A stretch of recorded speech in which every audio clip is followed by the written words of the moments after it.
Hi, and welcome to another webinar from Trust Insights. I'm Katie Robert. Joining me is Chris Penn, who will be taking the lead today. This afternoon, we're talking about how to power up your LinkedIn job hunting efforts, knowing that many of you are going through the exercise of looking for a new job. So let's go ahead and dig in. Chris? All right. Thanks, everyone. The goal of today's talk is not to help make you a better marketer on LinkedIn. That's another topic for another time. It's for you, the individual, and how to use LinkedIn to help you get the job, a better job, or get more out of your network in preparation for another job. The goal is to be found, to get found. LinkedIn is a social network, but it's also a job search engine. And like with every search engine, you have to do some search engine optimization in order to make it do what you want to do and achieve your goals.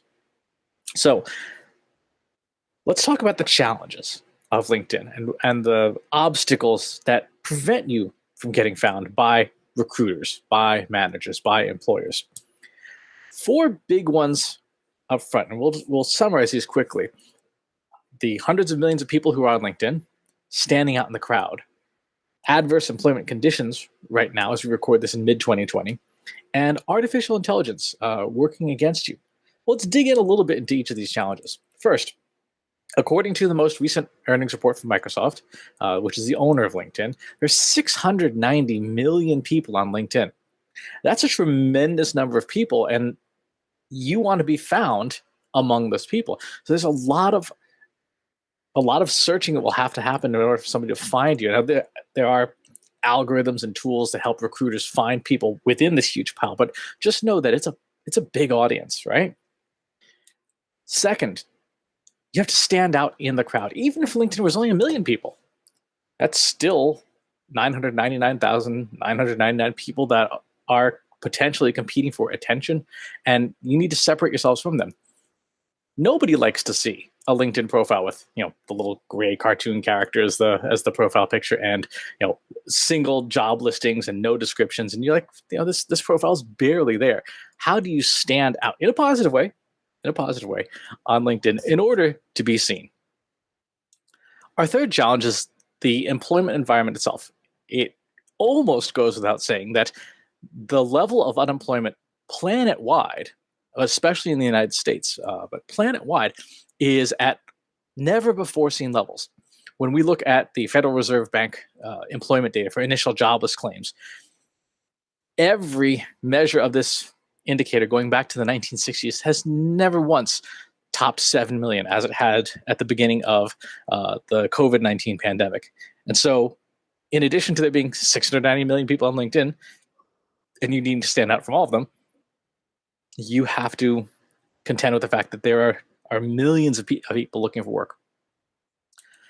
And finally, the fourth challenge is artificial intelligence, which is the systems that LinkedIn uses, some of the most sophisticated in the world, to connect people to other people, to connect employers to candidates and things, but in a way that is efficient for the employer, not necessarily advantageous for you, the job seeker. And if you don't understand how the algorithms work and what it is they're looking for, you can't optimize yourself for these challenges.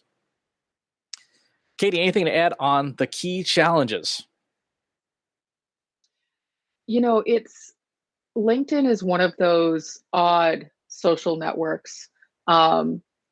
And we're going to get into all of the different nuances, but I think the big thing to remember is that you can't skip over having some sort of a digital footprint in this day and age.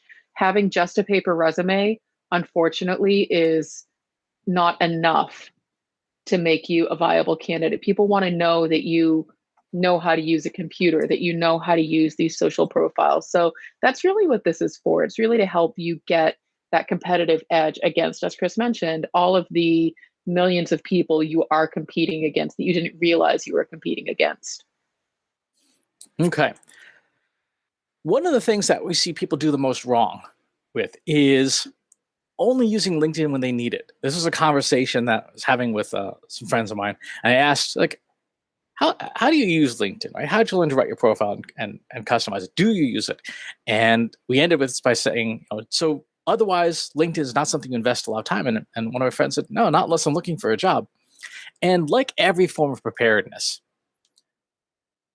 looking to rely on something at the moment you need it is the worst possible time to try and tune it up, as opposed to making preparations well in advance so that when a job and employment change happens of some kind, you're ahead of it. You're prepared. You're ready to go. Anyone who's ever boarded up windows for in advance of a hurricane, right? You don't do that in the middle of the storm. You do that when you get the first tropical storm warnings. Say, okay, I'm going to go out and buy some bread and milk and plywood and duct tape. That's a challenge that people impose on themselves with LinkedIn. So it's not a challenge external; it's an internal challenge. What happens if we don't do this well? Well, it's pretty apparent, right? First, your profile doesn't get a whole lot of attention. This what lovely one here got 7 views in 90 days. That's not exactly job seeking material, right? And most importantly, nobody calls, right? Nobody picks up the phone. Nobody is reaching out to you. So how do we fix this? We fix this by making better use of LinkedIn. And we're going to do this in 8 steps: your profile, recommendations, endorsements, content, rich media, networking, using other things outside of LinkedIn for LinkedIn, and measurement. Let's dig in first to the profile, the bare bones basics of LinkedIn. Number 1, your profile photo should be at least somewhat professional. Don't have it be, the kind of photo that you post casually on a Friday night on Instagram, right? That's great for Instagram, not so good for LinkedIn. Now, the good news is you don't have to go out and spend, like $100,000 on, a pro photo shoot in an exotic location, with helicopters and drones. Your smartphone is good enough in the right backdrop, in the right background, to take a high quality picture. Just make sure that you use good lighting and you or a friend helps you take some decent photos. Many of today's top end phones actually have the features like profile photo or portrait feature that make you look really good.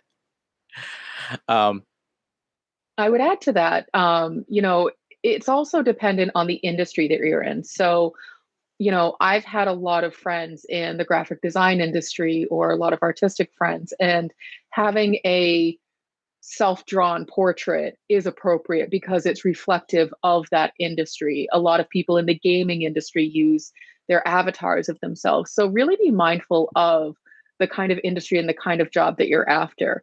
If the only good picture that you have of yourself includes other people, definitely take a new picture of yourself, as Chris is suggesting, because then it's confusing to the recruiter which one of the people in the picture that you are. You want to make sure that they're focused solely on you, your picture. Don't leave it as the default gray avatar. yeah, the default gray avatar is no good for anyone. Next, when it comes to things like your description on LinkedIn, a couple things. Number 1, it should be an opening statement that provides some information about you. The challenge, there's some basics like basic grammar, spell check, things like that. But more importantly, one of the things you want to introduce in your description is answering the mental question that a hiring manager is always asking. The first thing they do when they look at a profile: what's in it for me, the hiring manager? What is this person going to make my life better or worse? Right? Is this person going to make me look good or bad?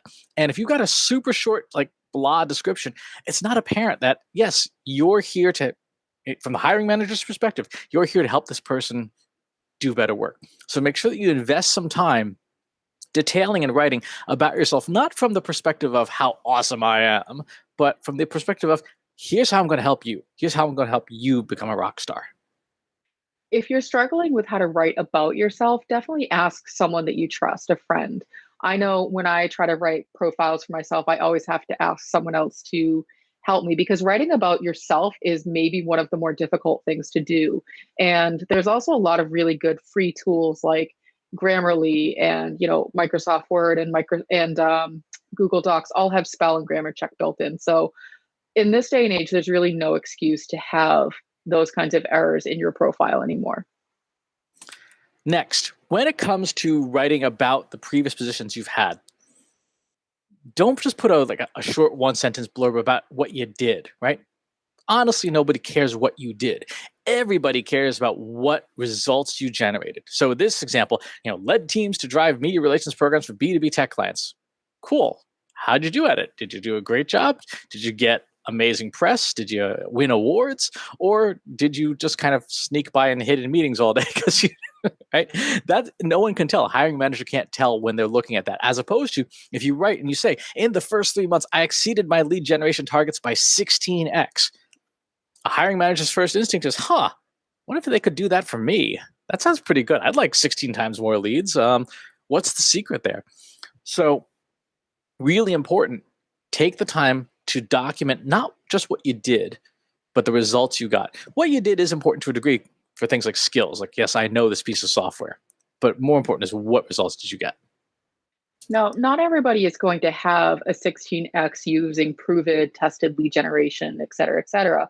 So, to Chris's point about what you did and the results, think about it in terms of what you personally brought to the table. So if you created X number of reports per week, or if you oversaw a team of people, how many people, what was the attrition rate? If you were able to keep the team, together for at least 3 years, but the usual rate of teams turnover is 2 years, that's an important statistic. So think about it in those terms. It doesn't have to be a mind blowing number. It has to be a number or some sort of a metric and result that demonstrates that you're competent and that you made a positive impact in that role.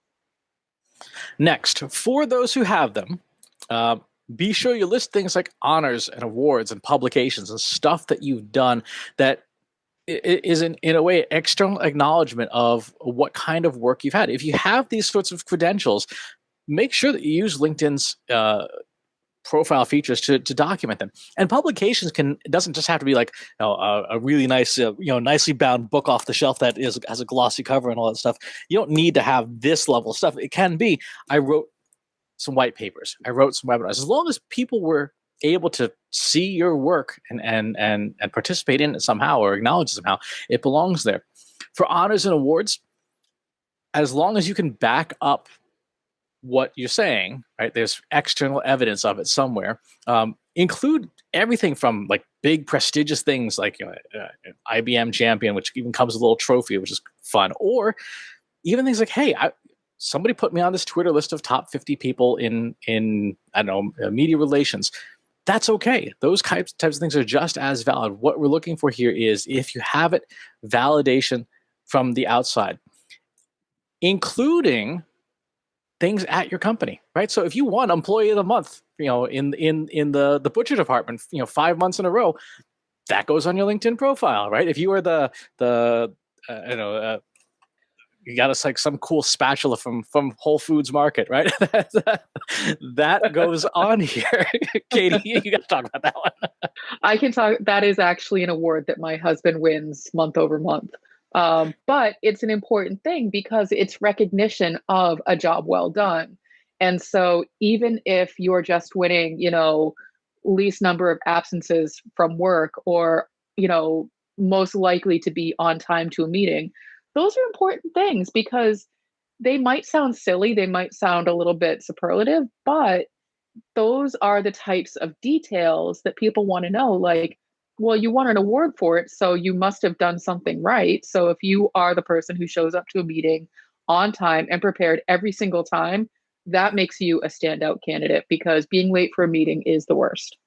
And again, the goal here is always, how do we stand out?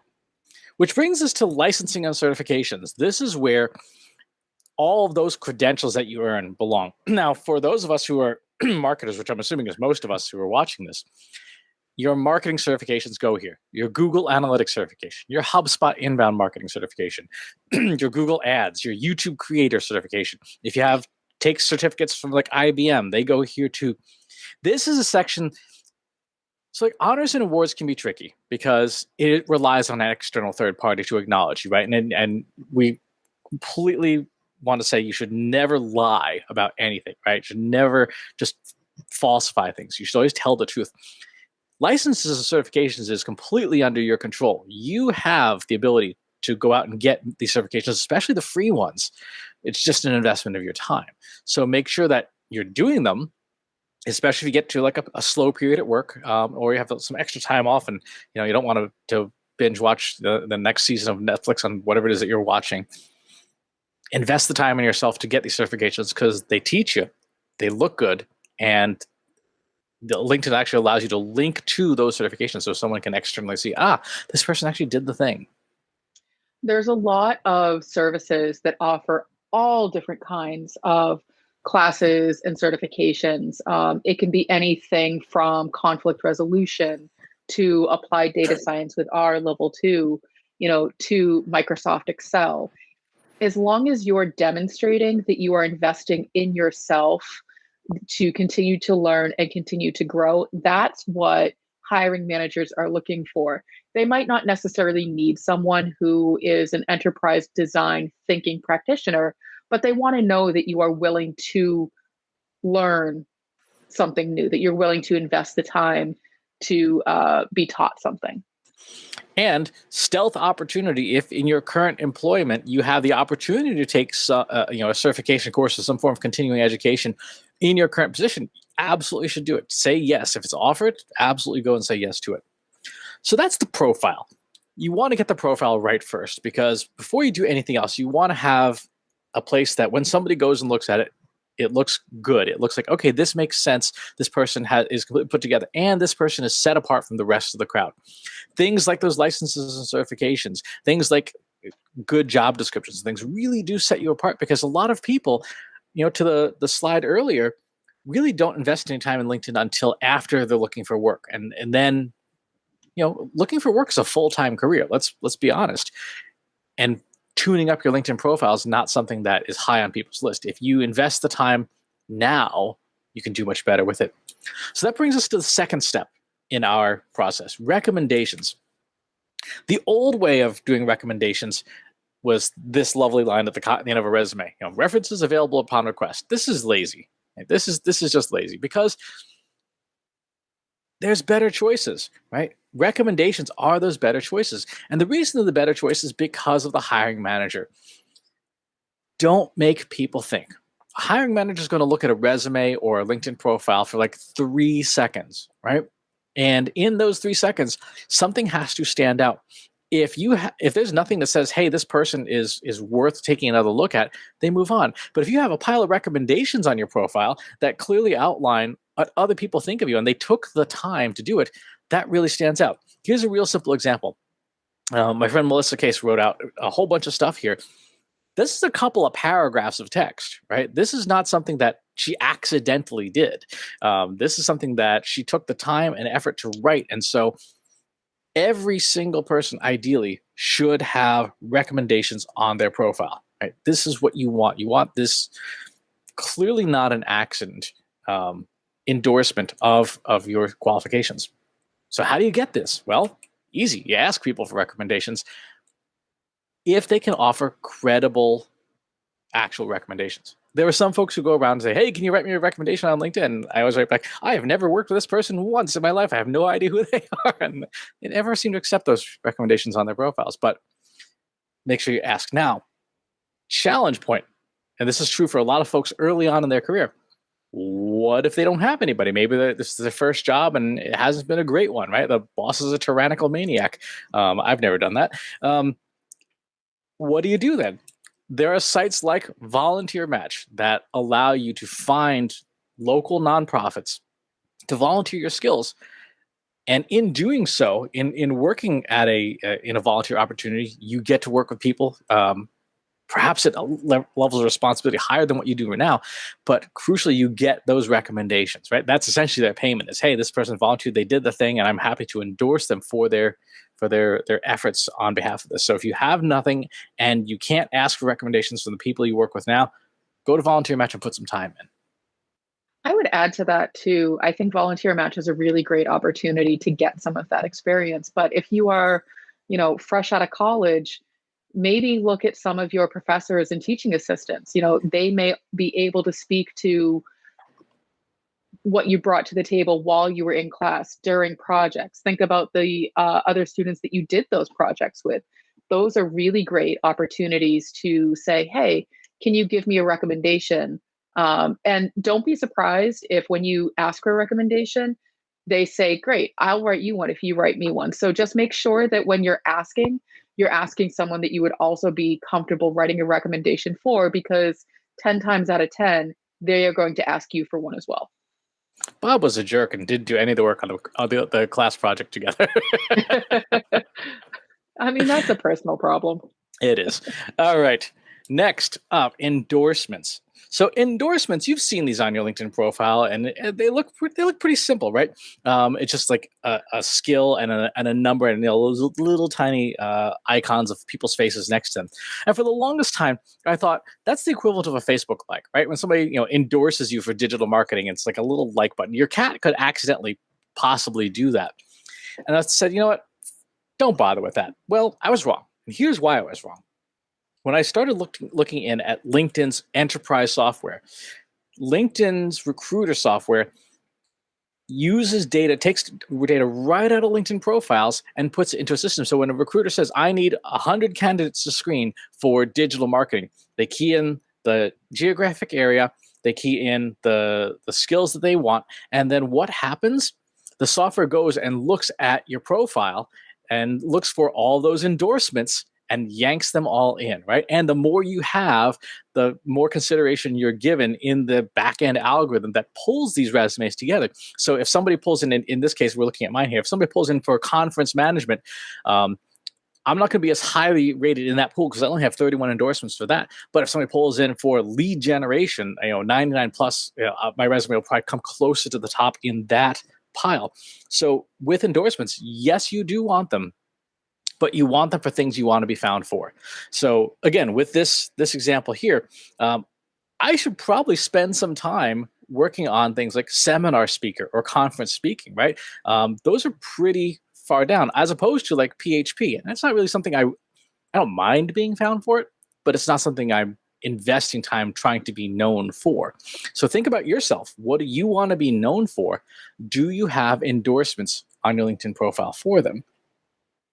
Now, Chris, does LinkedIn still prompt people to endorse? So I know at one point I would log into LinkedIn and they would give me this little prompt to say, do you want to endorse Chris for seminar speaking? Do you want to endorse him for Twitter? And you would just, click the box like, sure, why not? Yeah, I'll click this one. I'll click this one.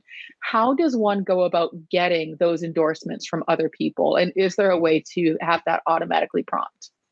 So the prompt is still there for people whose profiles are less complete, and it does try to get you to participate more. But the easiest way to get endorsements is actually to ask people. Same as getting recommendations. The endorsements are easier. Just, hey, would you endorse me for X? And then maybe include like a screen share, just to tap on this thing or click on this thing in order to do. That's the easiest way to get endorsements about the things you care about. And unlike recommendations, the endorsements really are like a Facebook like, right? So it's not a huge lift for somebody to just tap you for that. But it does substantially help you when LinkedIn Recruiter software comes in and starts bringing stuff in. Next, posts and articles. Posts and articles are the content of LinkedIn. And LinkedIn for the longest time was a job site, right? You would go there for your profile, you go there look for jobs. And a few years ago, when they bought the company called Pulse, they started trying to become a publisher. The big question people had was, well, why? What does this have to do with your core function and where 40% of your revenue comes from, which is those enterprise software systems? It turns out that in order to control what you see and what other people see and how LinkedIn finds what's relevant and who's relevant to you, they look at all of this content. So if you're pushing stuff out on your LinkedIn profile that is relevant to what you want to be found for, you will do better. And LinkedIn has documented this. In 2018, from their roadmap, they said, we are working on using generalized linear mixed models, a particular type of AI, to give per member recommendations of other members to follow, right? So you sure want to be in the pile of if a hiring manager is just casually reading about, say, Google Analytics, and the algorithm thinks that you're relevant, you sure want to be seen by that hiring manager.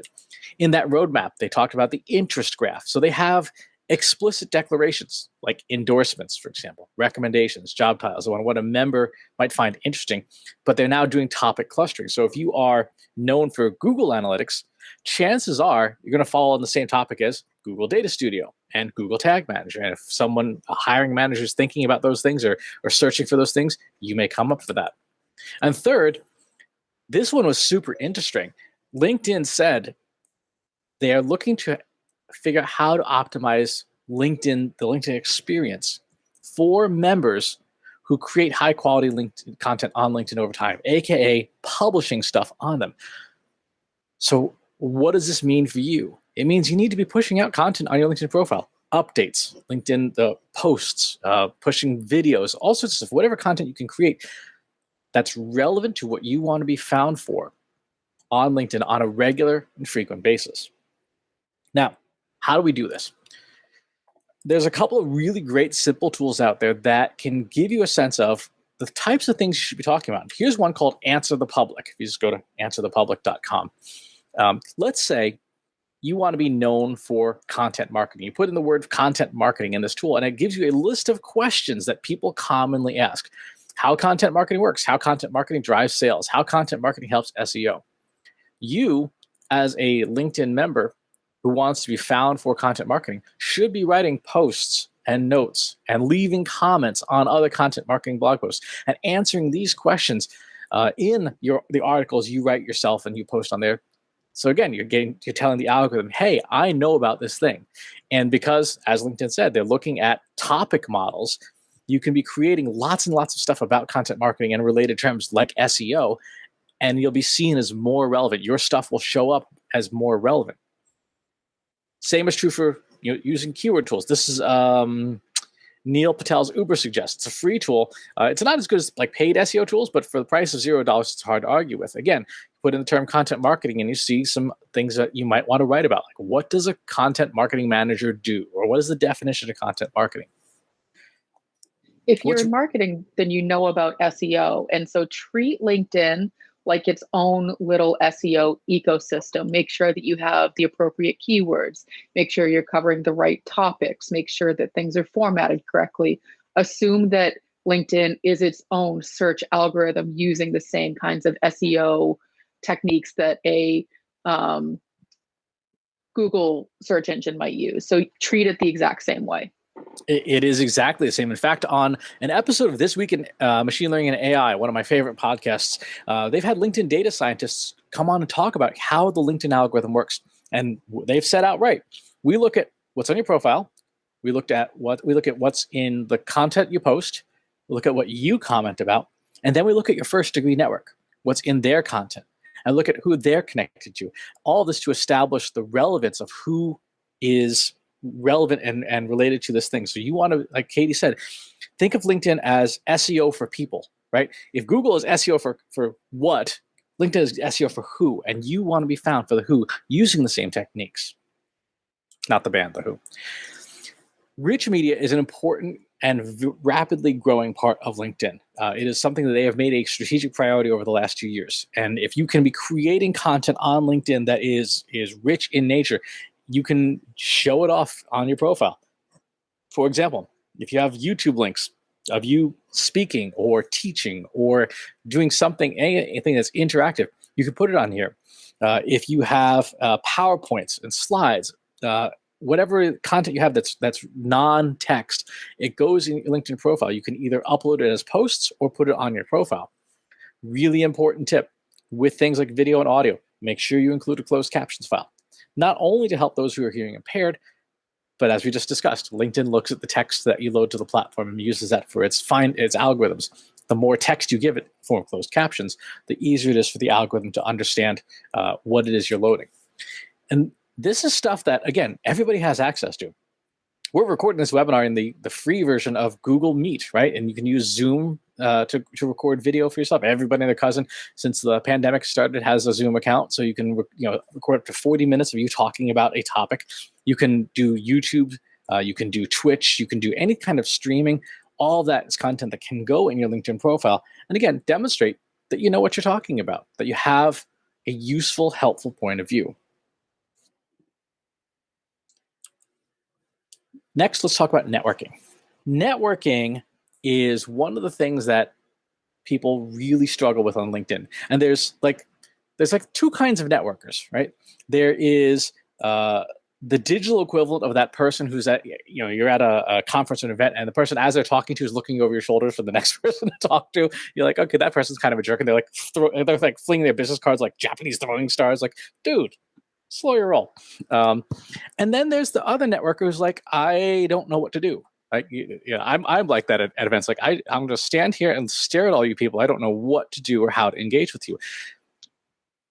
LinkedIn, the best way to think about it is actually a quote from our friend and colleague Mitch Joel. It's not who you know, right? It's who knows you. What is it that you are known for, and who knows you for those things?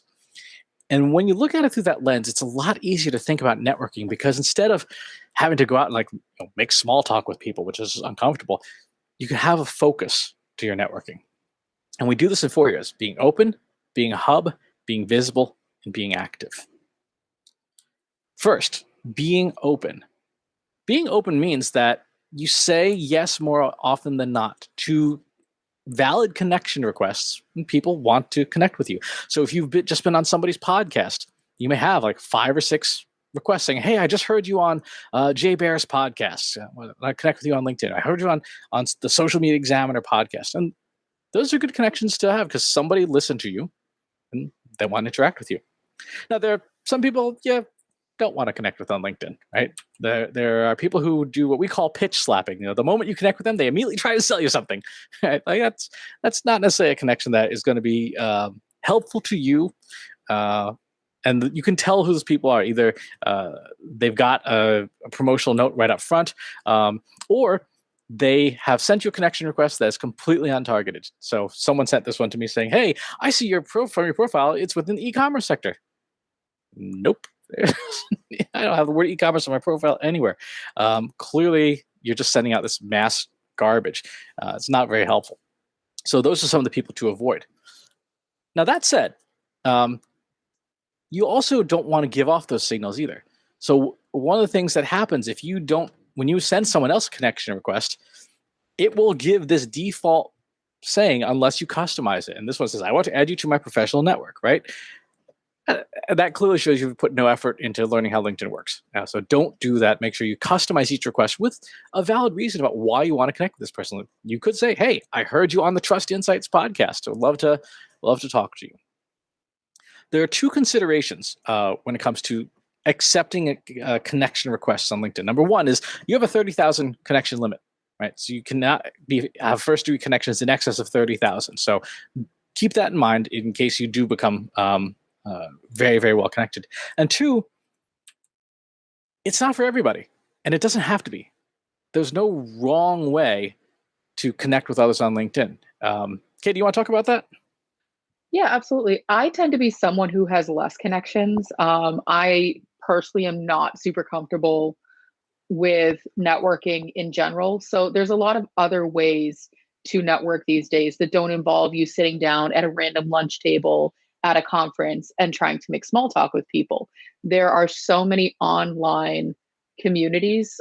Slack is a really great option. You can join our online community, trustinsights.ai/analytics for marketers, and you can start networking that way. You can join Facebook groups where people have shared interests.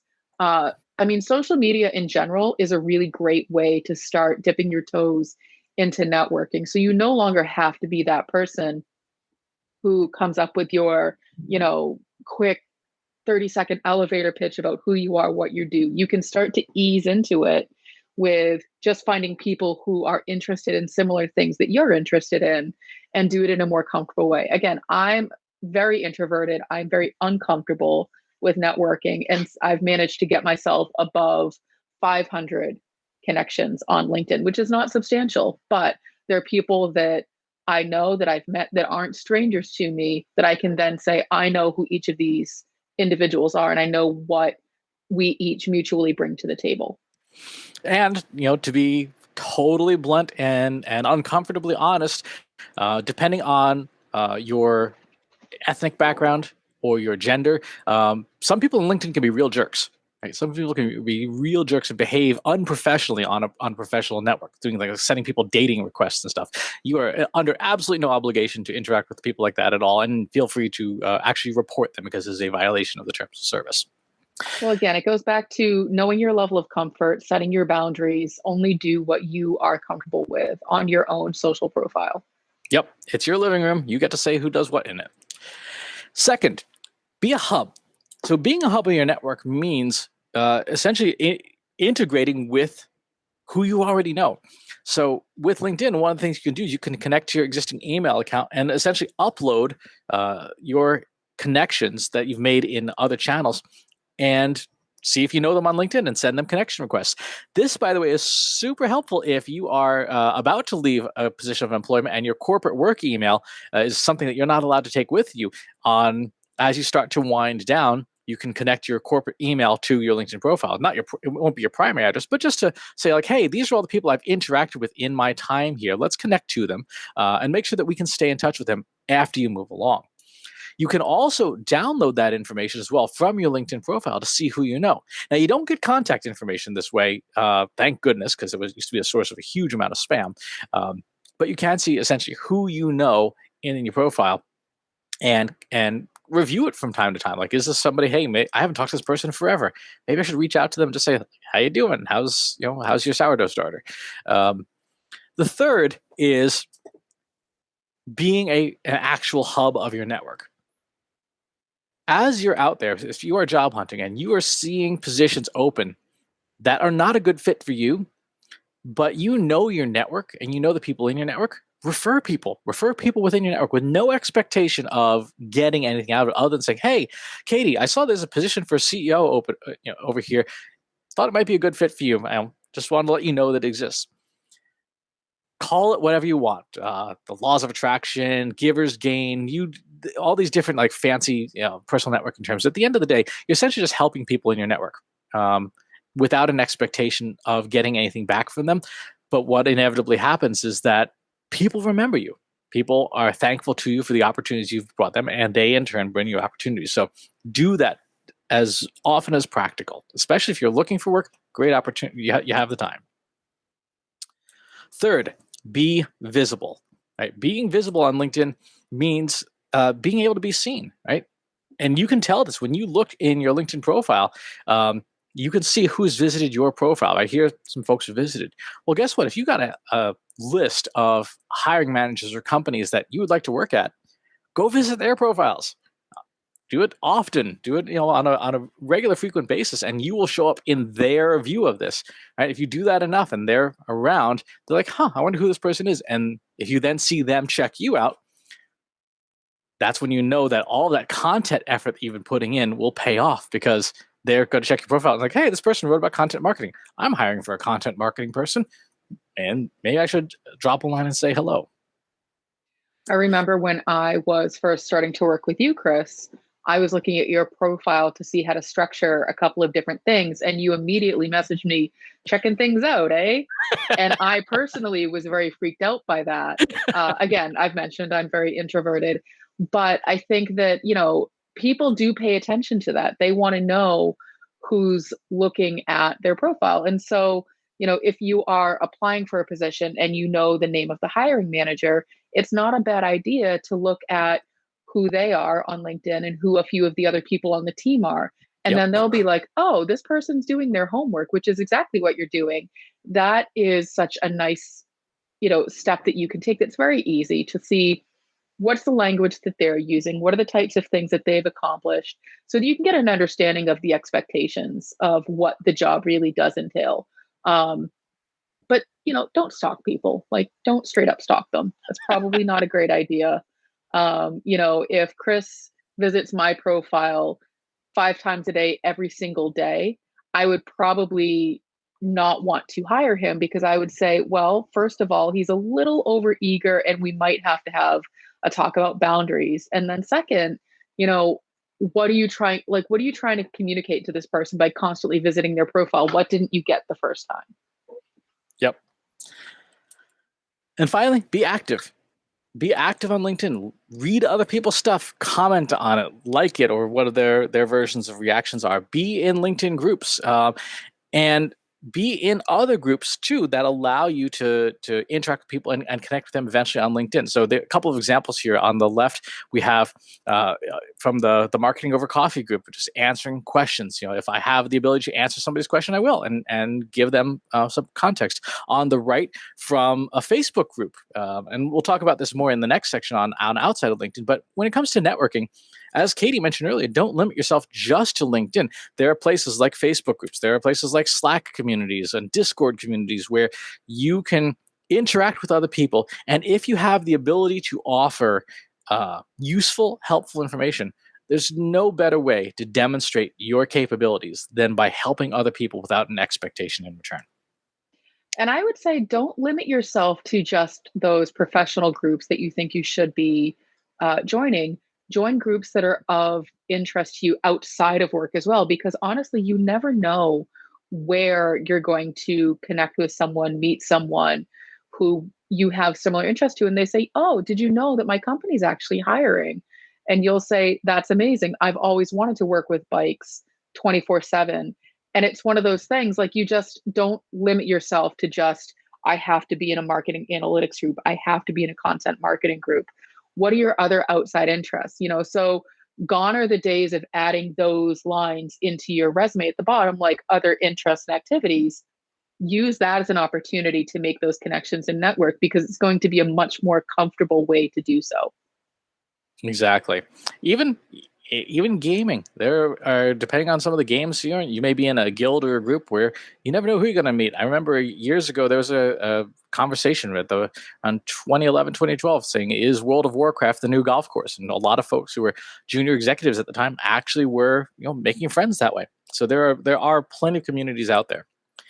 Let's talk briefly about outside of LinkedIn, making sure that there are other ways that people know that you're there. Some of the simplest things are to do stuff like, is your LinkedIn profile in your email signature, professionally and personally? If it's not, it's an easy way to let people know that it's there and they can engage with you. You want people viewing your profile because one of the indicators that the recommendation engine uses in that crazy AI diagram from early on is, are other people checking your profile out? Right? Are other people interested in you? And that signals interest that the algorithm says maybe we should show this profile to some other people. So if you can get someone to in a non-obnoxious way, click on a link in an email and visit your LinkedIn profile, great. It now puts that person in your sphere of LinkedIn. Things like, if you have a personal website, and you probably should if you're job hunting. Even if you're not job hunting, you probably should. Again, is your LinkedIn profile there and obvious? If you do stuff like even writing a newsletter, like I write a weekly email newsletter that I send out to people who subscribe to it. LinkedIn is always one of the things like, hey, let's make sure we're connected in there. Again, just trying to make sure that people know how to find me. And then, as we mentioned earlier, all those groups outside of LinkedIn, Facebook groups and Discord groups and Slack groups and Friends in Animal Crossing, or wherever it is that you interact with others on YouTube, make sure that people know, hey, here's my LinkedIn profile if you want to go check it out, because you want people to see that. Finally, how do we know this is working? How do we know that all of your efforts are paying off? There's a few different ways. First, LinkedIn provides some profile views for your personal profile and tells you, like, hey, here's how many people viewed your profile in the last 90 days. And this is a healthy profile. It's about 1,000 profile views in the last 90 days, and tells you, more or less than the previous week. And you want to see that number ideally going up over time. Second, if you do have a personal website, you would be able to see LinkedIn in your referrals in Google Analytics. It will show you like how many people came from LinkedIn. But most importantly, for everybody who's doing this for job searching, it is that you start getting inquiries. You start getting connection requests that are meaningful from hiring managers. You start getting phone calls, if appropriate, saying, like, hey, we've got a position open. Other people start referring positions to you.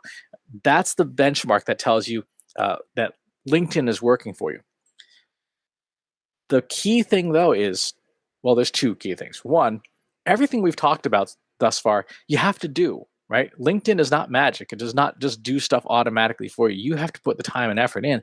And it's a lot like everything else in life. You have to constantly be contributing to it, feeding it, and helping it grow so that it works for you. It's not one of those things that, again, from way back when we started talking about that person who only uses LinkedIn when they need to find a job.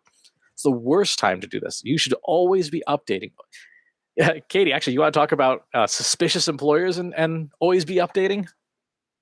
Yeah. So if you are someone who has never done anything with your LinkedIn profile, and then all of a sudden you have this stellar, amazing profile, that's going to raise some eyebrows. So if you're someone like me who tends to be a little bit of like a goldfish brain and you forget, like, oh man, I meant to do that thing, just include it in your task list every day. And so maybe the task is, once a day, spend 5 minutes on LinkedIn commenting and reading other people's posts. Maybe it's, once a month, ask for one recommendation. Once a quarter, make sure that your different sections on your profile are the most up to date. And then it becomes a more routine, consistent thing that is not suspicious. And we're not telling you this to, sort of fly under the radar. But the last thing you want to do, especially in a volatile job market, is to call attention to the fact that you might be looking for a job. Employers are, they know what's going on. They know that employees always kind of have an eye out for new jobs. And so you don't want to give them a reason to put you on any short lists to say, well, I'm pretty sure they have a foot out the door anyway, so let me do them a favor and push the other foot out there as well. So just do it in a organic, consistent way. Don't try to tackle everything all at once, stand up this profile, and then um, suddenly have the most amazing thing, and then people are suspicious. That said, if you are furloughed or if you have been laid off or if you are, vocally looking, then you can update it, all at once. But a little bit at a time consistently is probably the best route. And then it's also gives the LinkedIn algorithm new information to work from. Exactly. And even after you get that next dream job, keep updating, right? Keep Mhm. making it a part and parcel of your workday so that you're always, to Katie's point, being seen by the algorithm, being seen by people that you care about. And you never know what'll happen, but you will definitely not get much to happen if you don't put the effort in. If you have questions about this webinar, things you want to ask, things that we didn't cover, again, join our free Slack group over at trustinsights.ai/analytics for marketers. Feel free to just bring up a topic in the main discussion thread saying, hey, I just watched the LinkedIn video. I got a question about this or that, and I'm happy to have you and over 1,200 other people talking about ways that you can make your job search better. And hey, who knows? Maybe even one of those 1,200 folks is hiring. So on behalf of Katie and I and everyone here at Trust Insights, thank you for watching this. Thank you for spending some time with us. We hope you find it helpful, and we look forward to seeing what you do with your LinkedIn profile. Thanks again.